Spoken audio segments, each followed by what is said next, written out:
Hello, everybody, and thank you for tuning in to the Liberty Report. With us today is Daniel McAdams, our co-host. Daniel, good to see you. How are you? It's morning, Dr. Paul. Doing well. Good. Doing well. Good. Let's see if we have any problems out there that we can deal with. There's got to be a couple. Well, there was something in the news that caught our attention, and we're going to talk about whether our president deserves the Peace Prize, Nobel Peace Prize. That's a big thing. But, I thought this was maybe some casual guy with a MAGA hat on saying, "Oh, we ought to know it." But this is by a state official in Norway. Yeah. And so it's not exactly just a joke. But I'll tell you what, I thought it was a joke when Obama won the Nobel Peace Prize.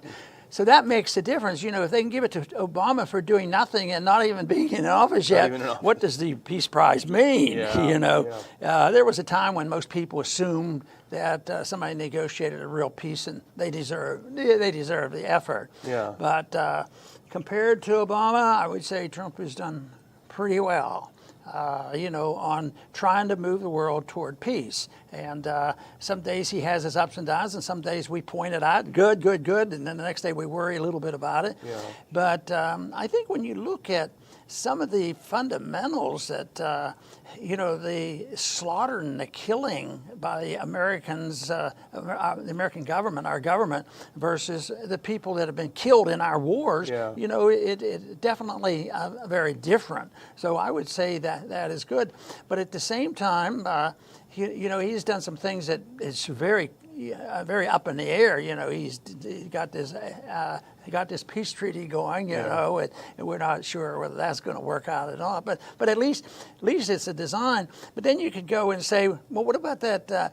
Really, a bit of a peace treaty with Iran? That didn't move us in the direction of peace with Iran. But most people would say, well, that's different. Those people are terrible, and it's good that he's become more belligerent with China because those are really the evil people. So I guess you can pick at it, but since the Peace Prize isn't really as authentic as, say, giving it to Gandhi or something that really struggled and really made a dedication to moving toward peace, because that certainly has been things. This is something that will be in the news, but I think that it's worth thinking about, because what we want to do is move in that direction and recognize people who are truly working for peace. But there's always, instead of what, or what's behind the scenes, what kind of peace. I was always told a long time ago when I was just entering politics, they say, the Russians, the Soviets, they always want peace. Why? They're not. But the thing of it is, they always want peace on their terms. Peace in itself has to be defined. True peace doesn't mean that you have to kill everybody that's against you. Oh, now we have peace. But it's an interesting subject, and of course we'll talk a little bit today about our foreign policy, and there's some money coming up, and they might not be getting as much as they thought, but we'll do that. Yeah, it's true that the Nobel Peace Prize has been cheapened and politicized, and I think the Obama situation was a classic. Everyone was so excited about this new president. It was a hangover because Bush had a bunch of horrible wars in his term in office that were disastrous, so they were very optimistic, and they jumped the gun and gave him a prize. There's no question about it. But this is a member of the Norwegian parliament, Christian Tybring-Gjedde, and he's nominated Trump for the Israel-United Arab Emirates agreement, which, as you said, we're a little bit agnostic on. We'll see how that plays out, if it's really about peace. But here's what he had to say when he made his nomination. For his merit, I think he has done more trying to create peace between nations than most other Peace Prize nominees. Could be true. This same gentleman nominated him before, after he had a summit with Kim Jong-un. So this is the second time he's done. Here's something else that he said. It's hard to argue with this. Indeed, Trump has broken a 39-year streak of American presidents either starting a war or bringing the U.S. into an international armed conflict. The last president to avoid doing so was Peace Prize laureate Jimmy Carter. I'm not sure Trump is going to be super excited about being compared to Carter, but when you look at what Obama did after he got his prize, maybe it's an argument for holding off with Trump, but he did Libya 2011, he did Syria 2011, he did Yemen 2015, and all sorts of bombing everywhere throughout Africa and elsewhere, Somalia. So you're talking about a president that's killed however many hundreds of thousands of people, maybe, started a bunch of wars. That doesn't mean Trump has not been a big disappointment in many areas. He seems like he could have stopped some of these wars faster. He could have stopped Yemen faster. He could still stop it. He could have brought the troops home faster. He could have not bombed Syria on a lie. But, you know, taken on its face value, he hasn't really started any new wars. Now, there's a group that would have no sympathy for Trump getting the Peace Award. And that's the people who have this story going that Trump said very, very terrible things about the military. Oh, yeah. You know, that the military are a bunch of losers. And if you compare that to his language when he became president, boy, there was no more individual ever praising the military existed before. Yeah. So, but I don't think that story's been resolved yet on who said what when. But in a way, he's sort of capable of flipping off like that, like he did with John McCain. Yeah. Then again, there were a few people who thought John McCain was a loser. Yeah. You know, he was a warmonger, so he was the opposite. He was opposite of winning the Peace Prize. But I imagine he probably was nominated at one time. But then there's the question on whether General Kelly, who used to be an ally, is now not so friendly. Yeah. Maybe spreading these stories, but you know, this issue of criticizing like somebody like McCain or people who have died, you know. We all recognize, or at least a lot of us recognize, that sometimes the super praise for anything military is out of hand. You know, it's a society that you can't say boo to them, and everybody must praise them. And I can remember during the campaign, I was asked at a debate something about, you know, how you reflect on these people who gave up their lives. And they had a mother in the audience. We were supposed to respond to her, which was a real challenge for me because you know, I saw it all as so senseless.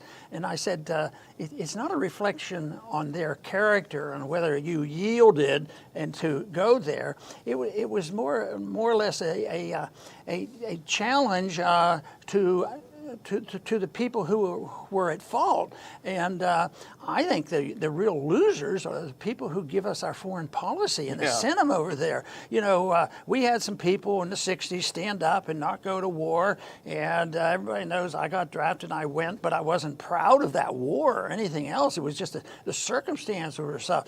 And besides, I hadn't even thought all the issues through well enough. But to just blame the soldier isn't the whole answer. You have to blame the policymakers, and that's where the fault is. And that's why hopefully they can do a positive story and show all the positive thing that Trump did. And you know, right now he's talking about bringing troops home, but some days he's going to bring troops home and then he doesn't bring them home. Right now he's talking about bringing all the troops home from Iraq, which is about time, you know. And that's one thing. Trump was he deserves the credit for not supporting the war when all his buddies, you know, on Wall Street, they were supporting the war under Bush. So it's worth thinking about. But ultimately, you know, I think we have a little organization, the Institute for Peace and Prosperity. So we'll do our best to argue the case for real peace. Real peace. Well, let's look at the next clip because you ended on this, and this is something that's happening today. The announcement that from Trump that we will reduce U.S. troops in Iraq and also in Afghanistan, almost cutting in half our troops in Iraq. And in Afghanistan, down from 6,500 to 4,000. Trump said, we're going to be leaving, and hopefully we're going to be leaving a country that can defend itself, is what he said about Iraq. But I want to just go back on what you started with. If we can go to the next slide, actually. This is the whole, well, actually, don't go to that yet. This is the whole kerfuffle about this. So Jeffrey Goldberg writes for The Atlantic. He's pretty much of a neocon. He wrote an article saying that Trump, unverified sources, anonymous sources, never named anyone. When Trump was in Europe, he didn't want to visit a French cemetery holding U.S. military fallen soldiers because he thought they were a bunch of losers and suckers. There was no evidence that he said it at all. And in fact, even Bolton, who hates Trump with a passion, came forward and said that's not what happened. He was not able to land at the cemetery because of weather. Nevertheless, they try to make it stip that Trump really hates our troops. And Trump, defending himself against this, he said, well, and actually we can put that up now. Here's what he said. Probably someone in the top brass maybe said it. He said, I'm not saying the military's in love with me. The soldiers are. The top people in the Pentagon probably aren't, because they want to do nothing but fight wars. So all those wonderful companies that make the bombs and make the planes and make everything else stay happy. And so that also set off a complete storm. Oh my gosh, he said it again. He disparaged our military again. No, he disparaged the revolving door between generals and even those lower down. The second they step foot outside of the Pentagon, they've quadrupled and quintupled their salaries and sitting on the boards of the military-industrial complex. So the idea that Trump saying that the soldiers like me, but the people who are getting rich off of these phony wars hate me, that is not disparaging the soldiers. And in fact, it reminds me, I did an interview yesterday about this where I mentioned the troops like someone who keeps them out of wars and doesn't like wars. That's why when you ran for president, you got more donations from the troops than all the other candidates put together. The troops don't want to be out there getting shot. They want to know they're fighting for America and for our defense, not for some ridiculous venture. But I didn't get any donations from the military-industrial complex. Not even a what would penny. we do with you in office anyway? So, no, I think more people, to understand this history, should read Smedley Butler. Yes, exactly. He just wrote that great booklet after being part of this whole scheme of the money and the military-industrial complex and fighting for corporations. And that was 100 years ago when he did it, and then he made his discovery. I think his discovery was even before World War I. Yeah. It was the end of the 19th century that he wrote about this. So it's been around in the military-industrial complex, and it's amazing that he said that. I mean, he really went after him. And for us right now, if you put it together, it's really not inconsistent at all. If you have to mix it up a little, this is perfect, the troops versus the others. The other thing is but we don't have the draft now. You were drafted and you had a different opinion. But the people, they're not drafted.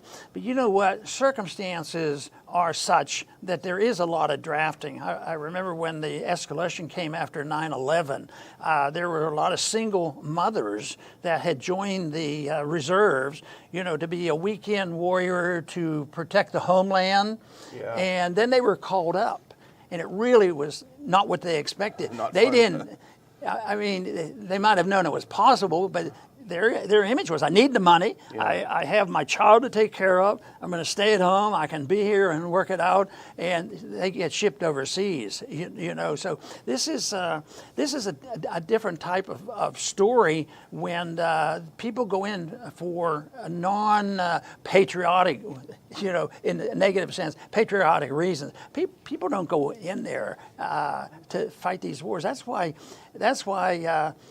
They used to say, why are they sending you money for the campaign?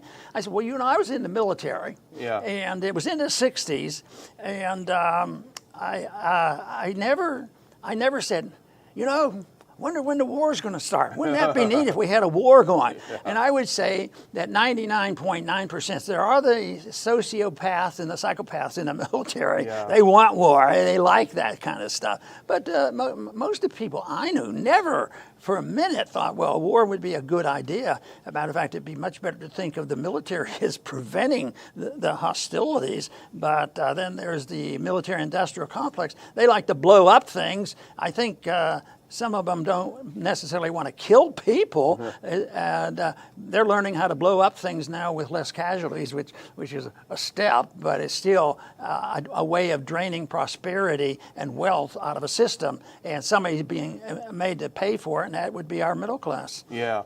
Well, I think there's reason to be skeptical of the Atlantic article, and that's where this article was published, suggesting that Trump thought our troops were suckers. First of all, the Atlantic is owned by the widow of Steve Jobs, and she is a mega donor to the Democratic Party. She's given, I think, $500,000 this cycle alone. So you have politics in there that's interfering with news reporting. I have no doubt about it. And the other issue is the neocons flocking to Biden. We've seen dozens and dozens and dozens of frustrated neocons flocking to Biden's camp saying he's going to be a lot better for us. And it's not because they want to keep America safe. But I think, a really good point was made by the president's son about this whole kerfuffle, And let's put this up. This was a tweet that he did, and I think this is a pretty good idea. If you want to end the endless wars immediately, put a permanent moratorium on retired generals serving on the boards of defense contractors. We would be out of Afghanistan by Wednesday. I would only add to that, Dr. Paul, also keep them off the news as experts because they don't belong there. That's for sort of reminds me of how the switch goes with the FDA and the doctors and the drug companies. But you know, there was this proposal. I guess the Senate might have passed it, a stimulus bill, and they actually excluded. Defense dollars. That doesn't mean we're safe. That means that for some good reason, whatever, they didn't put the defense money in there. And I'm sure it'll either get put back in or somebody will suffer the consequences. And it probably wasn't a huge amount of money, but it was still pretty neat that they excluded that. Maybe it was for political reasons in the midst of a campaign. Yeah, I mean, maybe McConnell accidentally did the right thing, but it was $29 billion because, the military contractors are saying, hey, everyone else got to bail out. We need some money too. So you want some money? We need some money. So, and actually, Colonel McGregor sent this over to me this morning, and we looked at it and said, this is probably good. Of course, our wonderful friends in the Democratic Party, the pro-peace party, they said this is dead on arrival, this bill without the money for defense and military spending. So we'll see what happens with that. But, our wars have been deadly. We've been fighting the war on terror for, 20 years now.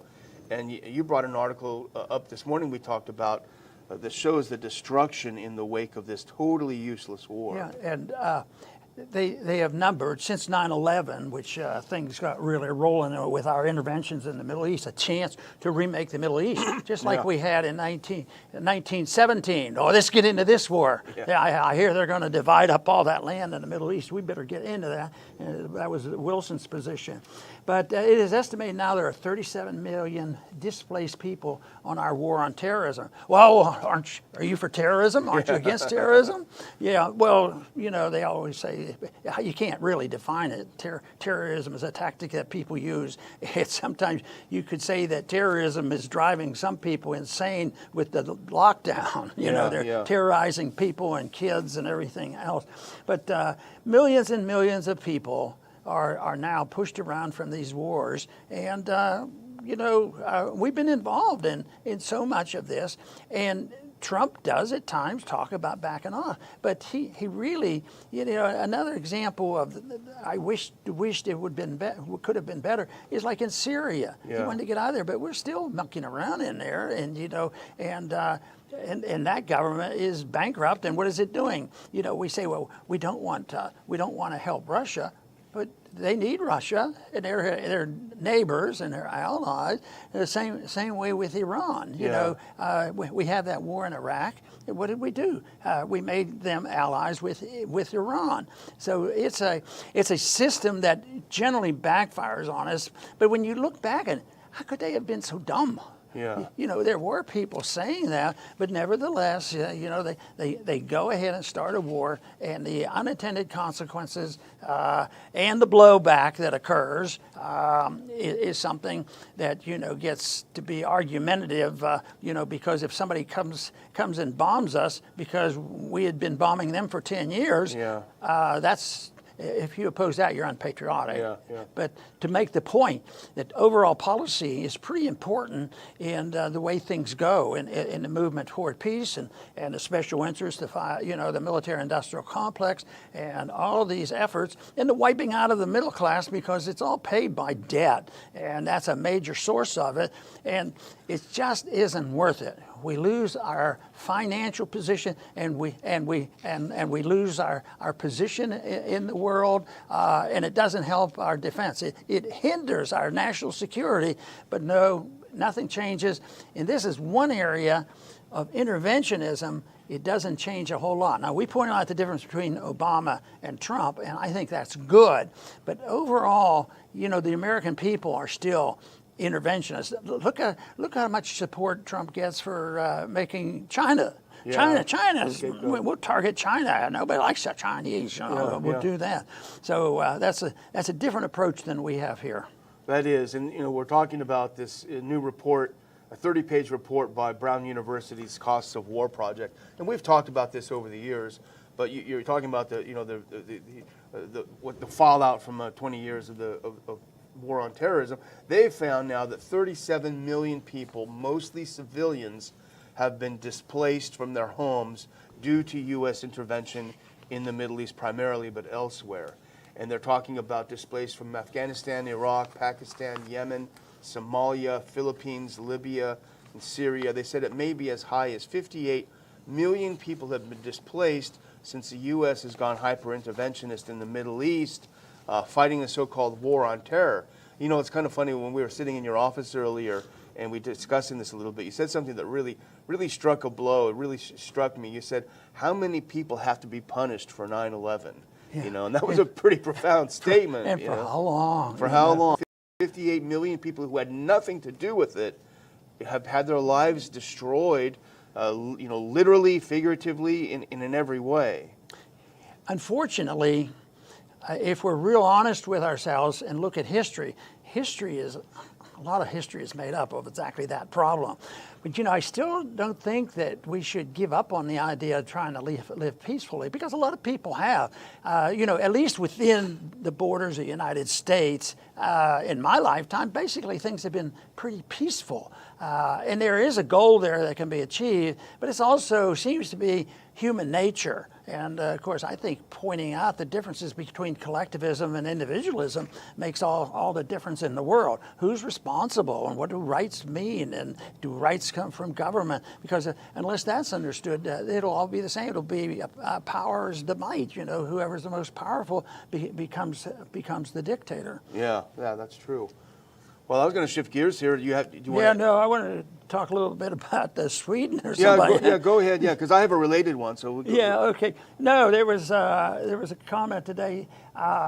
The Sweden thing is essentially over and done with, and they didn't do any lockdown, and no social distancing, and no masks, no mandates, and their economy is better. They still are not perfect free market people, but they have a system that really set an example. And every once in a while, somebody in this country will say that maybe we should study what Sweden has done. But it's almost exactly opposite of what Fauci is saying. Yeah. Even though at times he might have been on the other side there. He's a flip-flopper too, but now whatever Sweden did is wrong, and they will keep challenging them. But the evidence is there. But what's encouraging to me is that people are waking up. We're seeing more and more activity that shows that the people are sick and tired of the lockdowns. And that's why they're trying to demonize Sweden so much. But we've reached a point now where the Swedes actually have a slightly lower death rate than the U.S. And that is enormously significant, because they did the polar opposite of what we did here in the U.S., as you well pointed out, and we've discussed so many times in this program. So if what they did was so wrong, then their death rate should be astronomical. They should have bodies in the street if it was such a phenomenal disaster. Turns out that it's not, and they haven't destroyed their economy like we have. They haven't caused mass mental illness like we're seeing in the U.S. with suicides, alcoholism, abuse going through the roof. That's why they want to demonize Sweden. They want to also demonize our friend in South Dakota. They want to say that the Sturgis biker rally, there's a new report that came out. They used some kind of weird cell phone data to track the people who went to Sturgis, saying it's caused 250,000 infections. But if you actually dig just slightly below the surface, the whole thing is made up. They couldn't even publish it in a medical journal because it had no peer review. It was some crazy thing. But of course, the haters jumped onto it because they want to destroy any state or country that doesn't follow, these lockdown rules. Dr. Joseph Mercola, writes on Lew's Rockwell site, and he writes about the coronavirus, the immunity sin. Now, he's claimed that the natural sequence of how immunities work and works through the population, that it's ahead of schedule. If you can chart and see how nature generally takes care of things like this, and he's claiming that the numbers are ahead. That the whole country, the whole world is doing better. Of course, after the attention we got yesterday about figuring out, confirming the fact that these numbers are all mystical. It's a total myth that's going on. Along with this information come out, and yet Daniel, when are we going to go see our governor? Do you think Yeah. we ought to go up there and talk to our governor? Someone needs they won't to. back off. Someone Even needs our to. cities won't back off. So We have our death rate in Texas is down 47% from August till now. And yet the governor just had another disaster declaration. He's keeping it up, and the legislature is still in a coma. Nobody will wake up. But here's an example. I'm going to have a couple of quick things before I close. Go. Here's an example of governments doing dumb things, finding out they don't work, and then doubling down and doing them again. And this is in the UK. We can put up this next clip. Here is the health minister of the UK, Matt Hancock. Boris Johnson's government bans gatherings of more than 6 people in England as coronavirus cases rise. Here's what's going into effect in the UK. Let's go to the next one. Now, all of a sudden, maximum social gathering, 6 people, indoor, outdoor, private homes. You can't have a bunch of people over. Pubs, restaurants. People will be encouraged to break up in larger groups. And the police will break up the groups and issue fines of £100. Will double on each repeat offense up to £3,200. You see this and you think, oh my goodness, they must be dropping like flies in the UK. What a disaster. Let's look at the next slide. It's not happening that way. Look at the cases. Oh yeah, they're getting more cases because they're testing like mad. But look at the deaths in the UK. Virtually non-existent, virtually gone. And I want to finish, Dr. Paul. Thanks to Alex Berenson on Twitter, who people should follow. This really shows, this is something, if a psychiatrist were with us or a psychologist, he would say this is insanity. Let's look at this. This is from the Washington Post. This isn't some weird blog or something. This is from the Washington Post. My extreme anti-COVID routines, sterilizing my eyelids and soaping my nostrils. Go next. This is a real person. She's the author of 26 books, Paulette Cooper Noble. Here's what she does. You may think you're totally safe because you wear a mask and gloves during the pandemic, but do you put alcohol up your nose and antiseptic on your eyelids when you come home? Having little to do these days but wait for the coronavirus to spread, I take what might seem like excessive precautions. It's not because I don't follow the science, it's because so few others are taking any precautions at all. And one more slide to show what she does. I have delivery people put all items down a few feet from the door, and I bring them in after. I put the bags in the sink, take the food out, spray antiseptic in the sink, on the door jamb, the refrigerator handles I touch to put things away. I then wash my hands, face, nose, and eyes. When I come into contact with a person, I hold my breath and turn my face away, regardless of whether they wear a mask. This is... I don't even know what to say about it. Do you think she's a happy person? I think she's probably very miserable. Yeah. And the only advice she should say, get a life. Get a life. She's already died, Yeah, know, in a spiritual and social sense. I mean, she's so consumed with something that doesn't exist. But when they proposed the idea for the British to have no more than 6 people, I wonder if this is true. I wonder if he's done a double-blind study with 7 people. Yeah, exactly. Did he do a double-blind study? Oh, we know if there's more than 6, we have this number of people that are going to die. Where are we going to put them? They won't even fit on the chart. There's no room. They're all getting better. Yeah. So anyway, I think it's... I think the good news is out there is that the epidemic is never really that bad, and it's over. And this is strictly a public relations thing. And I think the good thing about that is they might wake up. Maybe it'll be, hey, time to wake up. Yeah. It's over. And hopefully it's very contagious, and people say, hey, we don't need to be doing this. So that's what we want to contribute to, is wake up the people, because they don't need to do a lot of this. And it's the rejection of individual responsibility. This whole idea that they're going to come in and they get violent and walked up to people in the street and they want to hit people who won't have a mask on and just really cause trouble. So they never ask the question, and the question they should answer is, will you have a mask on? Yeah, I have a mask on and you should too. Why? Well, I don't know why you have to. Well, you have a mask on, so you're protected. You're safe and secure. And when the vaccine comes out, you can take the vaccine. So You're not inhibited from doing anything. You're the one that's inhibiting me from living my life. And we happen to think you're completely wrong. We happen to think that in good medicine and individualism is a much better way than the bureaucracy and government authoritarianism and profiteering, and all these things are just so harmful for the whole society. And that's why we're in the mess we're in right now. When you look at our streets and you look at the finances and all the problems we have, yes, there's a way to get out of this, but right now it isn't clearly seen, because it means we would have to reject the bureaucratic, institutionalized approach to running our lives and running medicine and everything that we do. And we'd like to encourage people to look at these issues that we face and decide that freedom is a much better solution than the authoritarians give us from DC. I want to thank everybody for tuning in today to the Liberty Report. Please come back soon.